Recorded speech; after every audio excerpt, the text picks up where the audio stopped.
ನಮಸ್ಕಾರ, ಶುಭೋದಯ ಪ್ರೀತಿಯ ವೀಕ್ಷಕರೆಲ್ಲರಿಗೂ ಸಂಕಲ್ಪ ಸುದ್ದಿ ಕಾರ್ಯಕ್ರಮಕ್ಕೆ ಆತ್ಮೀಯ ಪ್ರೀತಿಯ ಸ್ವಾಗತ ಹೇಳ್ತಾ ಇರೋದು ನಾನು ಅನುಷಾ.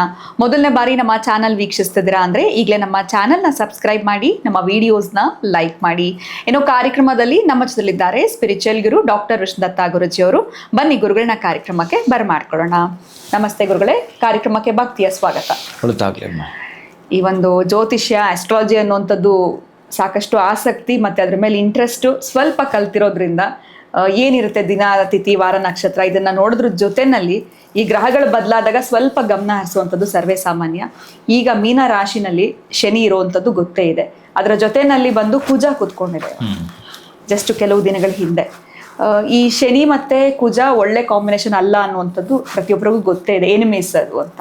ಸೊ ಈ ಒಂದು ಕಾಂಬಿನೇಷನ್ ಬಂದಾಗ ಏನು ಸಮಸ್ಯೆಗಳಾಗ್ಬೋದು ಗುರುಗಳೇ? ಸೊ ಇಷ್ಟು ಡೀಪ್ ಅಂತೂ ನನಗೆ ಗೊತ್ತಿಲ್ಲ, ಒಟ್ನಲ್ಲಿ ಅದು ಅಲ್ಲ ಅನ್ನೋದು ಗೊತ್ತು, ಬಟ್ ಏನು ಪ್ರಾಬ್ಲಮ್ಸ್ ಆಗುತ್ತೆ, ಸೊ ಹೆಂಗೆ ಹುಷಾರಾಗಿರ್ಬೇಕಾಗತ್ತೆ, ಅಥವಾ ಇದು ಪ್ರತಿಯೊಬ್ಬರಿಗೂ ಎಫೆಕ್ಟ್ ಆಗಲ್ವಾ, ಹೇಗೆ, ಇದ್ರ ಬಗ್ಗೆ ತಿಳಿಸ್ಕೊಡಿ. ಓಂ ವಿಶ್ವಸ್ಮೈ ನಮಃ. ಪ್ರೀತಿಯ ಬಂಧುಗಳೇ, ನೀವು ತಡವಾಗಿ ಕೇಳ್ತಾ ಇದ್ದೀರಿ. ಬಹುಶಃ ಇದು ಈಗಾಗಲೇ ಶನಿಯಲ್ಲಿ ಸ್ಥಿತನಾಗಿದ್ದಾನೆ. ಆತ ಎಲ್ಲೇ ಇದ್ದರೂ ಒಂದು 2.5 ವರ್ಷ ಅಂತೂ ಇರ್ತಾನೆ ಆತ. ಇಲ್ಲಿಗೆ ಕುಜ ಬಂದು ಇದೇ ಏಪ್ರಿಲ್ 20ರಂದು ಅಕ್ಷಯ ತೃತೀಯದಂದು ಆತ ಬಂದದ್ದು. ಅದು ಬೇರೆ, ಇದು ಬೇರೆ. ಅಕ್ಷಯ ತೃತೀಯಕ್ಕೆ ಸಂಬಂಧ ಇಲ್ಲ. ಆದರೆ ನೀವು ಹೇಳಿದಾಗೆ ಇಬ್ಬರು ಎನಿಮೀಸು. ಅದೇ ಕುಜನ ಮನೆಯಲ್ಲಿ ಶನಿ ಇದ್ದರೆ, ಶನಿಯ ಮನೆಯಲ್ಲಿ ಕುಜನಿದ್ದರೂ ಕೂಡ ಕೆಲವೊಂದು ಅವಘಡಗಳು ಸಂಭವಿಸುವಂಥವಿರುತ್ತವೆ. ಆದರೆ ಇಬ್ಬರು ಒಂದು ಕಡೆ ಸೇರಿದ್ರೆ ಬಹುಶಃ ಅದು ಒಂದು ಸ್ವಲ್ಪ ಹಿಂದಕ್ಕೆ ಹೋದರೆ ಒಂದು 27 ವರ್ಷಗಳ ಹಿಂದಕ್ಕೆ, 27 ವರ್ಷಗಳ ಹಿಂದಕ್ಕೆ ಹೋದರೆ 97, 98 ಆ ಸಂದರ್ಭದಲ್ಲಿ ಕೆಲವೊಂದು ಬಾರಿ ಬಹಳ ದೊಡ್ಡ ಮಟ್ಟದ ಅವಘಡ ಆಗಿತ್ತು ದೇಶಗಳಲ್ಲೇ. ಅಮೇರಿಕಾದಲ್ಲಿ ಅವತ್ತಿದ್ದಂತಹ ಯಾರೋ ಬಿಲ್ ಕ್ಲಿಂಟನ್ ಏನೋ, ಅವರು ಬಹಳ ತೊಂದರೆಯನ್ನು ಅನುಭವಿಸಿದ್ರು. ಆಮೇಲೆ ಯಾರೊಬ್ಬ ಹೆಸರುವಾಸಿ ಇರ್ತಕ್ಕಂಥವ್ರೊಬ್ಬರು, ತುಂಬ ಪಾಪ್ಯುಲಾರಿಟಿ ಇರ್ತಕ್ಕಂಥವ್ರೊಬ್ಬರು ತೀರ್ಕೊಂಡ್ರು. ಹಾಗೆ ಈ ದೇಶದಲ್ಲೂ ಕೂಡ ನಮಗೊಂದಷ್ಟು, ನಾನು ರಾಶಿಗಳಿಗೆ ಅಂತ ಪರ್ಟಿಕ್ಯುಲರ್ ತೊಗೊಂಡೋಗಲ್ಲ, ಒಂದಷ್ಟು ಇಬ್ಬರು ಸೇರಿದಾಗ ಏನಾಗುತ್ತೆ ಅಂತಂದರೆ ಬೆಂಕಿಯಿಂದ ಅವಘಡಗಳಾಗುವಂಥದ್ದು. ಆಮೇಲೆ ಹೆಚ್ಚಿಗೆ ಅಣ್ಣ ತಮ್ಮಂದಿರಗಳಲ್ಲಿ ಜಗಳ ಆಗುವಂಥದ್ದು. ಪ್ರಯಾಣ ಅಂತೂ ನೀವು 10 ಸಲ ಯೋಚನೆ ಮಾಡಿ ಹೋಗುವಂಥದ್ದು. ಇವರಿಬ್ಬರು ಜೊತೆಲಿದ್ದಾಗ ಬಹುಶಃ ಇದರದ್ದೊಂದು ಎಫೆಕ್ಟ್ ಅಂತಂದರೆ ಎಲ್ಲಿ ತನಕ ಇರುತ್ತೆ ಅಂತಂದರೆ, ಒಂದು 3 ತಿಂಗಳಿಂದ ಹಿಡಿದು 4 ತಿಂಗಳ ತನಕ ಬಹುಶಃ ಈ ತೊಂದರೆ ಕಾಣಿಸ್ಕೊಳ್ತಾನೆ ಇರುತ್ತೆ. ಅದು ಹೋದರೂ ಕೂಡ, ಗ್ರಹ ಮುಂದಕ್ಕೆ ಹೋದರೂ ಕೂಡ ಅಷ್ಟು ತೊಂದರೆ ಇದ್ದೇ ಇರುತ್ತೆ. ಸ್ವಲ್ಪ ಎಚ್ಚೆತ್ಕೊಳ್ಬೇಕು ನಾವು. ಆವಾಗ ಎಚ್ಚೆತ್ಕೊಳ್ಳೋದು ಅಂದರೆ ಏನಾದರೂ ನಮಗೆ ಹೆಲ್ತ್ ಕೆಟ್ಟರೆ ಹೇಗೆ ನಾವು ಡಾಕ್ಟ್ರ್ ಬಳಿ ಹೋಗ್ತೀವೋ, ಒಂದು ಮೆಡಿಕೇಷನ್ ಮಾಡ್ಕೊಳ್ತೀವೋ, ಹಾಗೇ ಶನಿ ಅಂದರೆ ಸ್ಯಾಟ್ರನ್ ಆ್ಯಂಡ್ ಮಾರ್ಸ್, ಈ ಶನಿ ಮತ್ತು ಕುಜ ಇಬ್ಬರೂ ಕೂಡ ಸೇರಿದ್ದು ಏನಿದೆಯೋ, ಎಲ್ಲಿ ಸೇರಿರೋದು ಅಂತಂದರೆ ಗುರುವಿನ ಮನೆ ಆಗಿರತಕ್ಕಂತಹ ಮೀನರಾಶಿಯಲ್ಲಿ.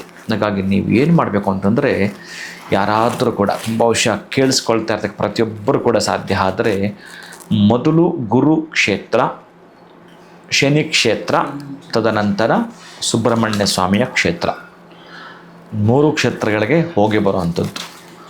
ಅಥವಾ ಈ 3 ಗ್ರಹಗಳಿಗೆ ಸಂಬಂಧಪಟ್ಟ ಧಾನ್ಯಗಳನ್ನು ದಾನ ಮಾಡೋದು, ಅದು ಆ ವಾರಗಳಿಗೆ ಸಂಬಂಧಪಟ್ಟದ್ದು ಮಾಡಿದ್ರೆ ಬಹಳ ಉತ್ತಮ. ಅದರಲ್ಲಿ ಬುಧ ಬೇರೆ ನೀಚನಾಗಿದ್ದಾನೆ. ಅಲ್ಲೇ ಬುಧ ನೀಚನಾದಾಗ ಯಾವುದಾದ್ರೂ ಒಂದು ಹೊಸದಾಗಿ ನೂತನವಾಗಿ ಪ್ರಾರಂಭ ಮಾಡ್ತಕ್ಕಂಥ ವ್ಯಾಪಾರ ಯಾವುದೇ ಕಾರಣಕ್ಕೂ ಮಾಡಬೇಡಿ. ಆ ನಂತರ ನೀವು ಮುಂದುವರ್ಕೊಂಡು ಹೋಗ್ಬೋದು. ಮೇ ನಂತರ ಏನು ಅಭ್ಯಂತರ ಇಲ್ಲ. ವ್ಯಾಪಾರ ಏನಾದರೂ ಮಾಡಬೇಕು ಅಂತಂದರೆ ಮೇ 15 ನಂತರ ಹೊಸದಾಗಿ ಪ್ರಾರಂಭ ಮಾಡಲಿಕ್ಕೆ ಅಭ್ಯಂತರವಿಲ್ಲ. ಆದರೆ ನೀವು ಮಾಡ್ಕೋಬೇಕಾಗಿರೋದು ಎಳ್ಳು, ತೊಗರಿ ಬಹಳ ಮುಖ್ಯವಾಗಿ, ಆನಂತರ ಕಡಲೆಯನ್ನು ಮಾಡಿಲ್ಲ ಅಂದರೂ ನಡೆದು ಬಿಡುತ್ತೆ. ಇವೆರಡೂ ಪದಾರ್ಥವನ್ನು, ತೊಗರಿಯನ್ನು, ಎಳ್ಳನ್ನಂತೂ ನೀವು ದಾನ ಮಾಡುವಂಥದ್ದು. ಶನಿವಾರ ದಿವಸ ಎಳ್ಳು ದಾನ ಮಾಡಿಕೊಡಿ. ಮಂಗಳವಾರ ದಿವಸ ತೊಗರಿಯನ್ನು ಸುಬ್ರಹ್ಮಣ್ಯ ಸ್ವಾಮಿ ದೇವಸ್ಥಾನಕ್ಕೆ ಕೊಡುವಂಥದ್ದನ್ನು ಮಾಡಿದ್ದೀರಿ. ಎಲ್ಲಿಯಾದರೂ ಕುಳಿತುಕೊಂಡು ಪಾರಾಯಣ ಮಾಡ್ತೀನಿ ಅಂತಂದರೆ ನೀವು ಈ ಸುಬ್ರಹ್ಮಣ್ಯ ಸ್ವಾಮಿಯ ಭುಜಂಗ ಸ್ತೋತ್ರವನ್ನು ಹೇಳಿಕೊಳ್ತೀನಿ ಅಂತಂದರೆ ಬಹುಶಃ ಸುಬ್ರಹ್ಮಣ್ಯ ಸ್ವಾಮಿಯ ಕೃಪೆ ನಿಮಗೆ ಹೆಚ್ಚಿಗಾಗುವಂಥದ್ದು. ಯಾವುದೋ ಒಂದು ಅವಘಡಗಳು ಸಂಭವಿಸುವಂಥದ್ದು ಇತ್ತು ಅಂತಂದರೆ ಯಾವುದೇ ಕಾರಣಕ್ಕೂ ಸಂಭವಿಸೋದಿಲ್ಲ. ಹಾಗೆಯೇ ಶನೇಶ್ವರನ ದೇವಸ್ಥಾನ ಕುಳಿತುಕೊಂಡು ನೀವು ಶನೇಶ್ವರನ ಮಂತ್ರ ಯಾವುದು ಬರುತ್ತೋ ಅದೆಲ್ಲವೂ ಕೂಡ ನಿಮಗೆ ವೇದ ಮಂತ್ರ ಬರುತ್ತಂದರೆ ಶನ್ನೋ ದೇವಿ ರಭಿಷ್ಟಯ ಆಪಭವಂತ ಪೇತಯೇ ಶಯ್ಯೋರಭಿಶ್ರವಂತುನಃ ಇದರಿಂದ ಹಿಡಿದು ಶಂಶನೇಶ್ವರಾಯ ನಮಃ ಅಥವಾ ನೀಲಾಂಜನ ಸಮಾಭಾಸಂ ರವಿಪುತ್ರಂ ಯಮಾಗ್ರಜಂ ಛಾಯಾ ಮಾರ್ತಾಂಡ ಸಂಭೂತಂ ತುಮ್ನಮಾಮಿ ಶನೇಶ್ವರಂ. ಆದರೆ ಬಹಳ ಕೇರ್ಫುಲ್ ಆಗಿರಬೇಕು ನೀವು. ಇದ್ದಕ್ಕಿದ್ದಂಗೆ ನಿಮ್ಮ ದಾಯಾದಿಗಳಲ್ಲಿ ಕಲಹಗಳಾಗುವಂಥದ್ದು, ಜಗಳ ಅಂಥದ್ದು ತೀರಾ ಸಣ್ಣ ಮಾತದ್ದು ಏನೋ ಒಂದು ಅವಘಡ ಸಂಭವಿಸುವ ಸಾಧ್ಯತೆ ಇರುತ್ತೆ. ನಿಮ್ಮ ಮನೆಯಲ್ಲಿ ಆರೆಂಜ್ ಫ್ರೂಟ್ ಯಾವಾಗಲೂ ಇರಬೇಕು. ಪ್ರಯಾಣ ಮಾಡಬೇಕಂತೂ ಆರೆಂಜ್ ಫ್ರೂಟ್ ಇದ್ದೇ ಇರಬೇಕು. ಪ್ರೀತಿಯ ಬಂಧುಗಳೇ, ಕೋತಿಗಳಿಗೆ ಈ ಆರೆಂಜ್ ಫ್ರೂಟನ್ನು ಬಿಡಿಸಿ ನೀವೇ ಕೊಡ್ತೀನಿ ಅಂತಂದರೆ, ಕಿತ್ತಳೆ ಹಣ್ಣನ್ನು ಕೊಡ್ತೀನಿ ಅಂತಂದರೆ ಸಮಾಧಾನವಾಗಿ ಸರಾಗವಾಗಿ ನಿಮ್ಮ ಕೆಲಸ ಕಾರ್ಯಗಳು ಆಗ್ತವೆ. ಅಲ್ಲಿ ಜಗಳಗಳಿಗೆ ಅವಕಾಶವಿರೋದಿಲ್ಲ.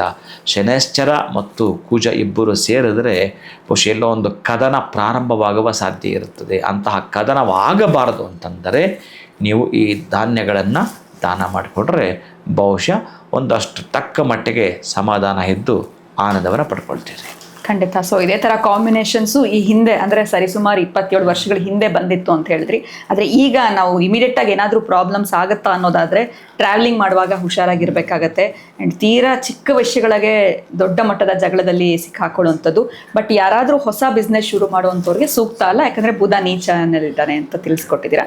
ಇಷ್ಟೆಲ್ಲ ಅದ್ಭುತವಾಗಿರುವಂಥ ಮಾಹಿತಿ ನಮಗೆ ತಿಳಿಸ್ಕೊಟ್ರಿ. ಎಲ್ಲೋ ಒಂದು ಕಡೆ ಸ್ವಲ್ಪ ಭಯ ಇತ್ತು, ಯಾಕಂದರೆ ಶನಿ ಮತ್ತು ಕುಜ ಫ್ರೆಂಡ್ಸ್ ಅಲ್ಲದೆ ಇರೋದ್ರಿಂದ ಏನಾದರೂ ಬೇರೆ ರೀತಿ ಸಮಸ್ಯೆಗಳಾಗತ್ತಾ ಅಂತ ಮುಂಚಿತವಾಗಿ ತಿಳ್ಕೊಂಡಿದ್ದು ಅನುಕೂಲ ಆಯಿತು. ಹುಷಾರಾಗಿರೋದಕ್ಕೆ ಗುರುಗಳೇ ಧನ್ಯವಾದಗಳು. ನಮಸ್ಕಾರ.